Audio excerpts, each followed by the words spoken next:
मागील 11 वर्षापासून मारेगावच्या बस स्थानकाची मागणी लावून धरलेले सामाजिक कार्यकर्ते बंडू भाऊ यांनी प्रशासनाच्या उदासीन कारभाराविरुद्ध पुन्हा एकदा उपोषणाचं हत्यार उपसलं आहे। हे त्यांचं 21वे उपोषण असून बस स्थानकाचं काम तातडीनं पूर्ण करून महिन्याभरात त्याचं लोकार्पण करावं अशी आग्रही मागणी त्यांनी यावेळी केली आहे। बसस्थानकाच्या अभावामुळे प्रवाशांना उन्हात आणि पावसात रस्त्यावर ताटकळत उभं राहावं लागतं।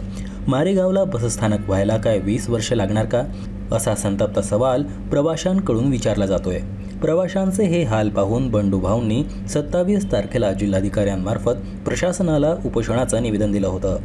महत्त्वाच्या मागण्या बसस्थानकाचे काम महिन्याभरात पूर्ण करून लोकार्पणाची निश्चित तारीख जाहीर करावी, प्रवाशांच्या सोयीसाठी तत्काळ पावले उचलावीत। जोपर्यंत प्रशासनाकडून ठोस आश्वासन आणि तारीख मिळत नाही तोपर्यंत उपोषण मागे घेणार नसल्याचा निर्धार बंडू गोलर यांनी व्यक्त केला आहे।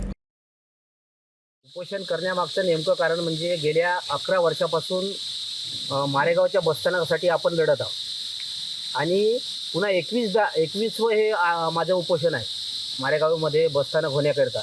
तर यावेळेस बसण्याचं काम पडणार नाही बा, याच्या अगोदर 6 महिन्याच्या अगोदर PWला मी निवेदन दिलं होतं, तर ते रेती भीती येऊन त्यांचं प्लॅस्टर काही आता स्टाईल बिल असं होऊन काम अजून काही पूर्ण झालं नाही।